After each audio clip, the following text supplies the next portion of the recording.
La capsule divertissement est une présentation de Nadeau Construction de Newport et la Savoie-Fils.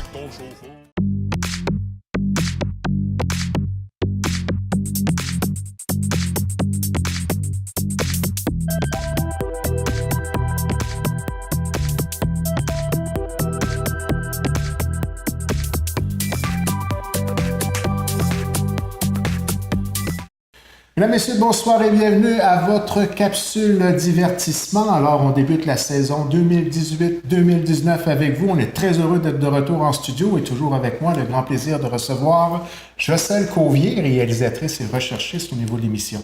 Alors, tout d'abord, bonsoir Jocelyne. Bonsoir. Ça va toujours bien? Toujours. Passez un bel été? Oui, un bel été. Toujours penser à la capsule jour après jour. Toujours. Grande anxiété autour de ça. Une grande réflexion profonde sur les sujets abordés pour cette saison-ci. Est-ce que tu as rencontré des fans durant la période estivale? Oui, et d'ailleurs, les gens me disaient « Ah, ça recommence quand, les nouvelles émissions? » Puis toujours plaisant de voir que les gens nous attendent avec impatience. Donc, une belle saison en perspective. On Oui. parle vraiment d'une saison complète. Oui. Donc, la période automne, la période hiver et printemps. Exactement. Et cette semaine, pour la première de la saison, tu nous as préparé quoi? En fait, on va parler des ondes. Oh. Les ondes nous entourent, on en parle plus ou moins dans notre quotidien, mais quand je parle d'ondes, par exemple, au niveau des radiographies, les rayons X, au niveau des micro-ondes, des radios, donc c'est quelque chose, on baigne dans les ondes littéralement. Et je trouvais que c'était très intéressant d'expliquer un petit peu comment ça fonctionne, de faire la distinction entre les différentes ondes, et ça va m'amener, par le fait même, à expliquer comment faisons-nous pour voir les couleurs. C'est une forme d'onde, donc, Ah oui. Ça va amener jusque-là. Donc, je débute un peu avec qu'est-ce qu'une onde, en fait. Vous allez voir la première image. C'est la meilleure métaphore qu'on peut utiliser, en fait, pour expliquer ce qu'est une onde. C'est comme un lac. Disons que nous prenons une pierre, que nous lançons sur un lac. Il va y avoir une perturbation du milieu. Il va y avoir des cercles, des ondes. En fait, c'est ça, une onde. C'est la meilleure image qu'on peut utiliser. Puis, des ondes, il y en a de différentes tailles. Vous allez voir sur l'image suivante. Donc, il y a des longueurs d'onde différentes. Selon, par exemple, les ondes radio, ce sont des ondes très, très, très longues comparativement aux ondes de la radioactivité. Donc, vous allez voir un petit peu plus loin pourquoi on mesure les ondes, si on veut, pour les distinguer les unes des autres. On va voir sur l'image suivante. Donc, il y a ce qu'on appelle le spectre électromagnétique. Donc, si on recule, je ne sais pas si c'est possible de reculer un petit peu l'image. Donc, on voit à gauche, ce sont des ondes plus courtes. Donc, on va avoir les rayons cosmiques, les rayons gamma, on se transporte, voilà, les rayons X. Ensuite, les ultraviolets, la lumière visible. Donc, ça, c'est ce qu'on voit, les couleurs. Ensuite, on a les infrarouges. Déjà là, les ondes sont plus longues. On a les micro-ondes et les ondes radio. Donc, on va faire un petit peu la distinction entre tout ça. Donc, on va voir sur l'image suivante. On débute avec les premières ondes. C'est les ondes, les rayons cosmiques. Donc, ça vient d'où? Ça vient surtout de systèmes solaires extérieurs, assez loin dans l'univers. C'est des phénomènes qui vont se produire dans l'univers, qui vont amener du rayonnement sur la planète Terre. Donc, nous sommes continuellement bombardés par des rayons cosmiques. Un des désagréments de ça, c'est que ça cause quand même des mutations génétiques. Ça peut casser l'ADN carrément. Ah oui. Oui, donc c'est un phénomène qui se produit, qu'on utilise beaucoup on étudie beaucoup en astronomie. Donc, on prenait comme exemple au départ de la fameuse onde à l'intérieur d'une étendue d'eau. On voyait que l'onde pouvait se propager sur une longue distance. Même à la limite, ça peut être même de cette façon-là qu'on peut expliquer les vagues et tout ça. Exactement. Mais une onde, ça peut voyager sur des distances tout à fait incroyables. Si on parle d'ondes cosmiques, on parle de plusieurs millions de kilomètres. Là, on parle d'années-lumière carrément. Oui. Et ça peut être, par exemple, une étoile très, très massive qui va s'effondrer sur elle-même, qui va produire des rayons cosmiques qui vont finir par atteindre la planète Terre. Et ça, habituellement, ça a toujours une source de départ, c'est bien ça? C'est une source de départ. Donc, on a des instruments sur Terre. C'est quand même complexe à mesurer, hein, parce que, disons que dans un espace de 1 mètre carré, il n'en tombe pas si souvent. Donc, ça prend vraiment des mesures assez précises. Donc, on n'est pas toujours conscient, mais on est pratiquement en tout temps entouré d'ondes. On est carrément bombardé. C'est ça. Vous allez voir aussi... Bombardé carrément, oui, d'ondes. Donc, vous allez voir un autre type d'onde qu'on voit... là, on a toujours... Bon, on avait les rayons cosmiques. Là, on se dirige vers les rayons gamma, ce qu'on connaît sous le terme de radioactivité. Donc, évidemment, on connaît bien les dangers de Tchernobyl. Il y a eu beaucoup d'incidents malheureux. Donc, encore une fois, ça, c'est une forme d'onde. Et on connaît évidemment le caractère, ça peut causer des mutations génétiques, évidemment.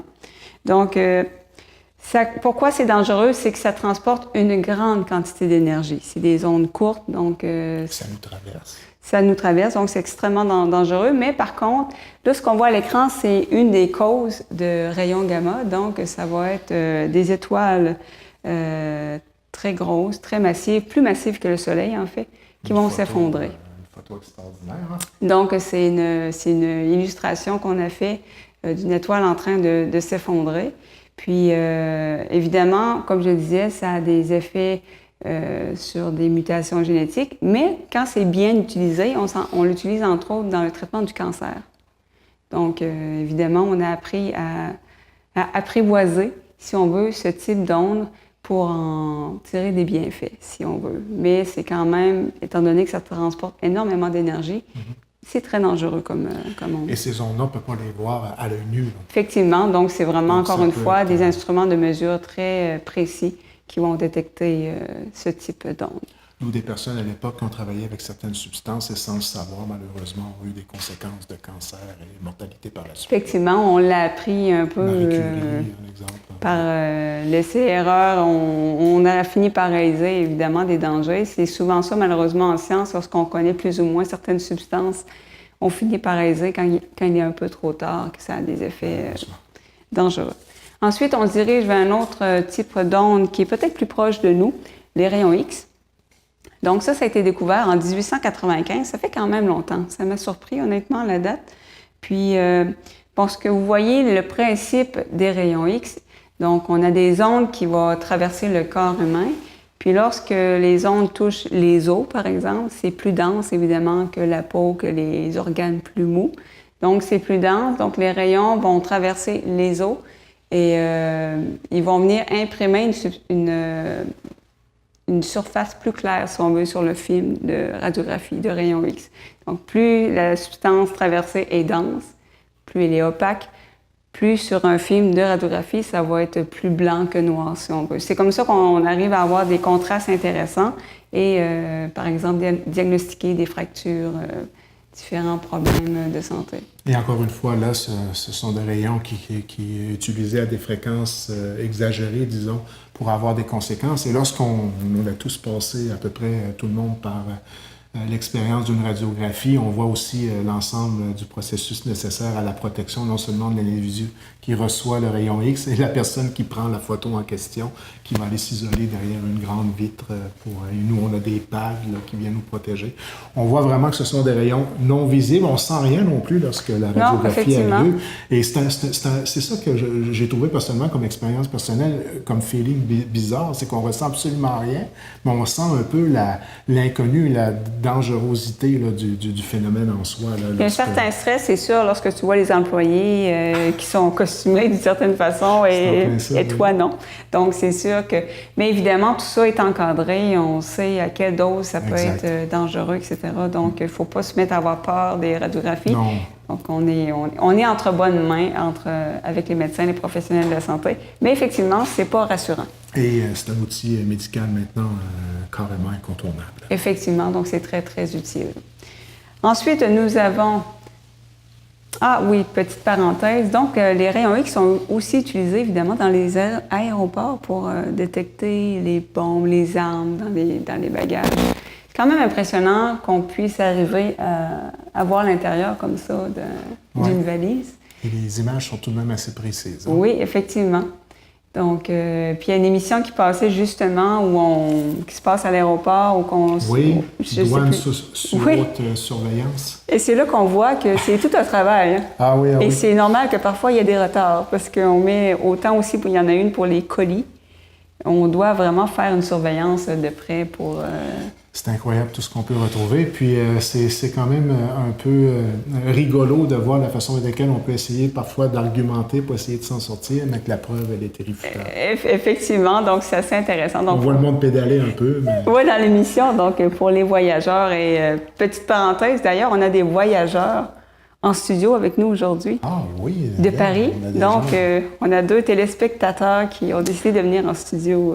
C'est bienvenue dans les studios de TVCGR. C'est un plaisir parce que c'est pas souvent qu'on a des gens qui nous regardent pendant qu'on fait notre émission. Souvent, on est seul en studio, donc ça ajoute peut-être une petite couche de stress, mais je crois que ça va quand même assez bien. Alors, j'ai des amis de France et qui sont de passage et ils disent « Tiens, venez voir l'émission. » Je le dis, durant l'enregistrement, on n'oubliera pas de prendre une petite photo de famille à la fin là, pour avoir un petit souvenir de ce passage-là. Ça arrive pas souvent. Donc, vous êtes le bienvenu n'importe quand. Chaque fois que vous passez, faites-vous un devoir de venir nous voir en studio. Ça va être un plaisir. D'ailleurs, l'émission La Capsule et les autres émissions de la TV communautaire sont regardées un peu partout grâce à Internet. Hein, puis eux peuvent le suivre en France. Assez impressionnant. Puis, je ne sais pas si c'était... tu as sans doute remarqué, je t'envoie toujours tous les commentaires que je reçois et parfois c'est longtemps après l'émission, mais on voit que l'émission chemine dans le temps et puis qu'effectivement, il y a des gens partout dans le monde qui nous regardent. C'est quand même assez... c'est intéressant. C'est une tape dans le dos. Hein? Effectivement. Oui. Ensuite, on se dirige, donc on vient de quitter les rayons X, on se dirige avec les ultraviolets. On entend un peu parler avec les dangers du soleil. Donc, il y a les UVC, UVB, UVA. Les UVC, comme vous voyez, ils ne traversent pas la couche d'ozone, donc eux sont filtrés. Évidemment, en autant que la couche d'ozone soit intacte. Ensuite, on a les UVB qui sont responsables principalement du bronzage, mais aussi du cancer. Ce qu'on doit vérifier là, si on est bien couvert lorsqu'on achète notre fameuse crème solaire. La crème solaire, effectivement, qui est très importante. UVA, c'est responsable aussi des cancers, mais aussi du vieillissement. Donc, puis en pleine expansion, le cancer de la peau, c'est un fléau. Effectivement, parce que souvent, on ne réalise pas que ça ne prend pas une grosse exposition. Puis on s'entend-tu qu'avec l'été qu'on a eu, c'était 20 minutes, là? Oui, carrément. T'étais brûlé. Et quand vous êtes brûlé, même le bronzage en tant que tel, je veux dire, c'est une brûlure. Il est trop tard. Donc... C'est pas juste beau, pour ceux qui trouvent ça beau, là, dire qu'il y en a qui se brûlent... Par pur plaisir d'avoir cette couleur un peu plus foncée. C'est culturel. Moi, mes parents, à l'époque, se mettaient de l'huile à moteur. Ah, pas de l'huile moteur. De l'huile à moteur. De l'huile à bébé, mais aussi de l'huile à moteur pour bronzer. Puis ils se mettaient sur comme les toits de maison. J'avais entendu parler de l'huile de bébé, là, mais de l'huile à moteur... Semble-t-il que j'imagine les effets... mais ne serait-ce que l'huile moteur en tant que telle, elle est cancérigène. C'est ça. Pas de soleil, c'était déjà dangereux. Là, c'est tout un mix. Incroyable. Ouais. J'avais jamais entendu ça. C'était une espèce de culte d'être bronzé, alors que les années 80, c'était très fort là-dessus. C'est quelque chose. C'est ça. C'est vraiment culturel parce qu'il y a d'autres cultures. Les années à Beauderec, là, je ne sais pas si vous vous rappelez, c'est ça. On est pas mal de la même génération, oui. Donc, évidemment, il faut faire très attention aux ultraviolets qui peuvent être très, très dangereux. L'image, là, qui est intéressante, donc, l'être humain ne voit pas l'ultraviolet, en général, évidemment, mais les animaux, oui. On voit les insectes à gauche qui voient dans l'ultraviolet et les oiseaux aussi. J'aimerais beaucoup voir la vision que ce doit être de percevoir les ultraviolets. Donc, semble-t-il qu'il y a des êtres humains qui voient une petite partie. Certains ont cette faculté-là, mais c'est extrêmement rare. Donc, il faut faire très attention. Justement, vous avez un bon exemple. Lorsque les rayons UV se dirigent vers l'ADN, donc ça peut créer des cassures carrément, des mutations, etc.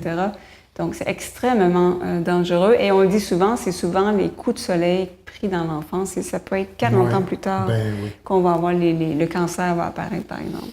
Malgré qu'il n'est jamais trop tard pour faire attention, mais quand tu parlais de bombardement tout à l'heure, c'est carrément ça. Carrément. Ensuite, nous avons la lumière visible, donc c'est la plus évidente, évidemment. Nous avons un rayonnement lumineux de notre soleil qui contient toutes les couleurs de l'arc-en-ciel. On la voit comme une espèce de lumière blanche, mais ça, en fait, ça contient toutes les couleurs qui, mises ensemble, donnent une lumière blanche, si on veut. Vous allez voir sur une image suivante. Donc, depuis tantôt, on se promène dans les différents rayons gamma, rayons X. Donc, on est à peu près dans le milieu du spectre électromagnétique. Donc, on vient de voir les ultraviolets. Et à côté, on va voir tantôt les infrarouges. Donc, la lumière visible, ce que vous voyez, 400 nm, 800 nm, c'est les longueurs d'onde. Donc, le bleu a une longueur d'onde plus courte que le rouge. Donc, chaque couleur a sa propre longueur d'onde. Tout à fait. Même en télévision, cinéma, c'est calculé, ça. Tout est calculé, oui. Ensuite, nous nous dirigeons vers les infrarouges. Donc, c'est des images qu'on voit parfois dans les films ou au niveau militaire. Donc, voilà, ça a l'air au film. Donc, on détecte évidemment la chaleur. Vous allez voir les images suivantes.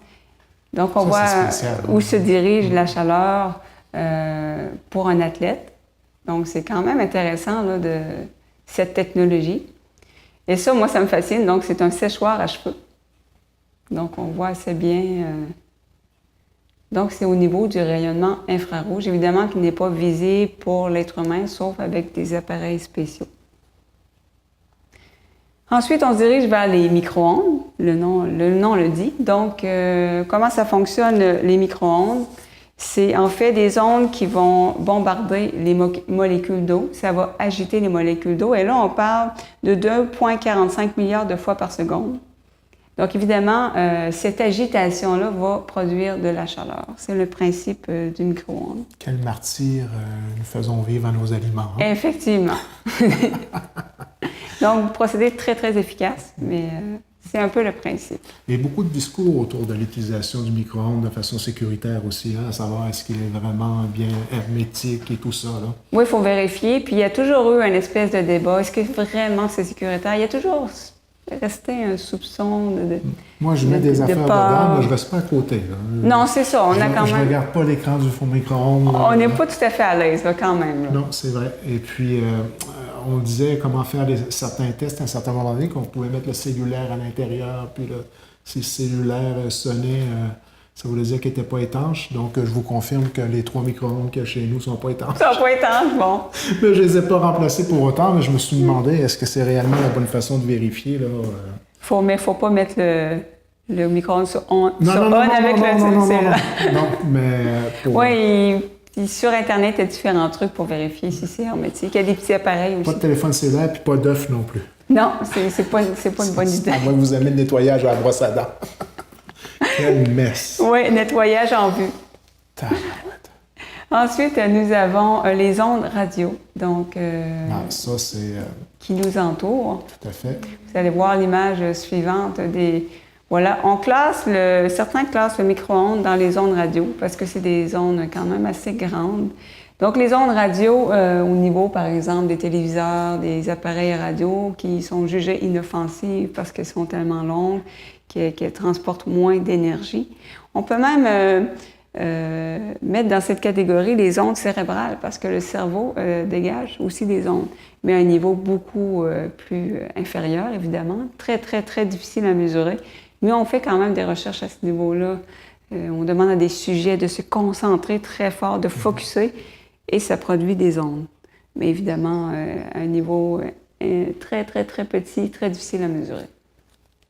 Donc, c'est au niveau des ondes radio. Ensuite, donc là, on va être rendu à expliquer comment fonctionnent les couleurs. Donc là, ça a l'air de la pochette de Pink Floyd, Dark Side of the Moon. C'est vrai. Ça nous vient en tête. Donc, en fait, c'est que la lumière blanche, la lumière du soleil, par exemple, si on met un prisme devant, ça va décomposer toutes les couleurs de la lumière blanche. C'est là qu'on voit qu'en fait, la lumière blanche renferme toutes les couleurs de l'arc-en-ciel. Donc, c'est une petite expérience qui permet de voir ça. Et encore aujourd'hui, j'ai de la misère avec ce concept-là, que le blanc contient l'ensemble des couleurs. Oui. Et quand on est jeune, si on a eu des professeurs moindrement motivateurs, cette expérience-là, on la faisait vivre dès le primaire. Là, oui, puis c'est fascinant, c'est difficile à concevoir. Ben oui, que le blanc contient toutes les couleurs. Donc, vous allez voir par l'image suivante une application qu'on voit, évidemment, l'arc-en-ciel. Donc, il y a des gouttelettes d'eau, par exemple, en suspension qui fonctionnent à la manière de prisme. Donc, qui vont filtrer la lumière solaire d'une certaine façon.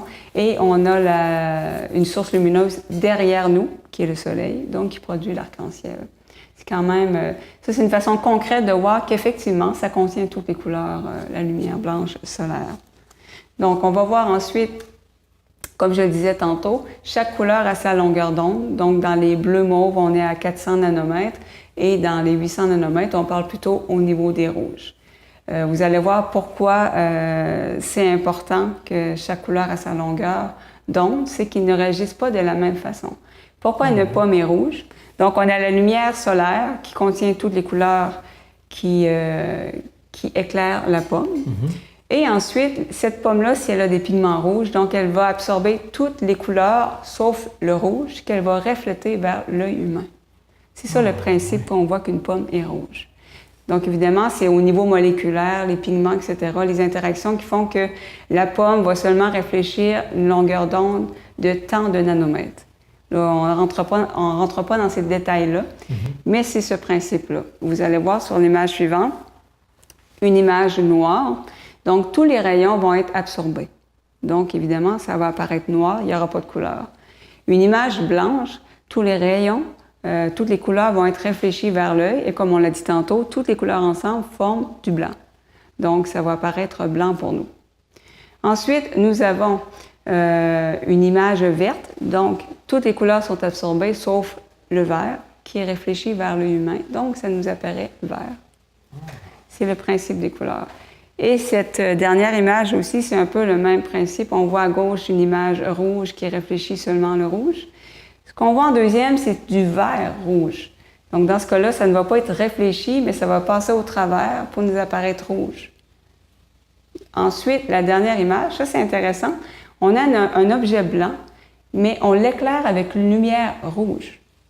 L'objet va apparaître rouge. Donc, ce qui est intéressant de cette expérience-là, c'est que on a l'impression qu'une pomme, c'est rouge. Dans tous les contextes, une pomme, c'est rouge, mais ça dépend énormément de l'éclairage. C'est sûr, si c'est la lumière solaire, elle va être rouge.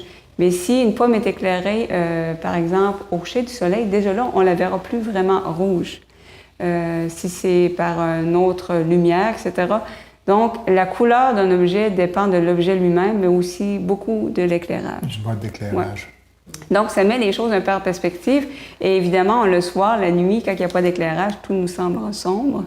Donc, l'éclairage est extrêmement important pour voir la couleur de tout ce qui nous entoure. Puis en télévision aussi, c'est important l'éclairage. Oui, oui. Nous, actuellement, on tourne sous fond vert, puis ça paraît pas beaucoup, hein? Effectivement. Donc, est-ce que ça conclut pour la première capsule? Ça fait un petit peu le tour là, du principe des ondes qui nous entourent et de notre façon de percevoir les couleurs. On n'en est pas toujours conscient, mais ça dicte notre façon de regarder le monde autour de nous tous les jours de notre vie, ces fameuses ondes-là et la façon avec laquelle l'éclairage travaille là-dessus. Bien, de savoir, moi je trouve que de savoir des choses banales, entre guillemets, comme ça nous fait voir le monde d'une autre façon, ça nous fait peut-être plus apprécier des choses toutes simples, qu'on se dit, pour arriver à voir telle chose, il s'en est passé des choses entre la lumière solaire jusqu'à l'œil humain, la façon que l'image est traitée, l'information est traitée par le cerveau. Donc, moi, je trouve que ça nous rend encore plus reconnaissants de ce qui nous entoure et ça garde vivant l'esprit d'émerveillement. Et un peu plus conscient de l'inconscient. Voilà.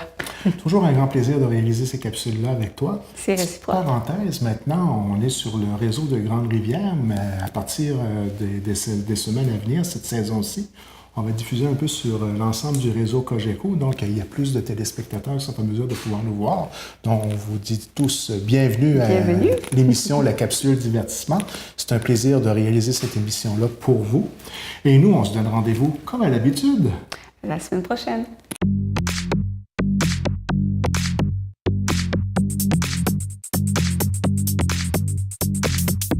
La capsule divertissement vous a été présentée par Nadeau Construction de Newport et Lance-à-Beau-Fils.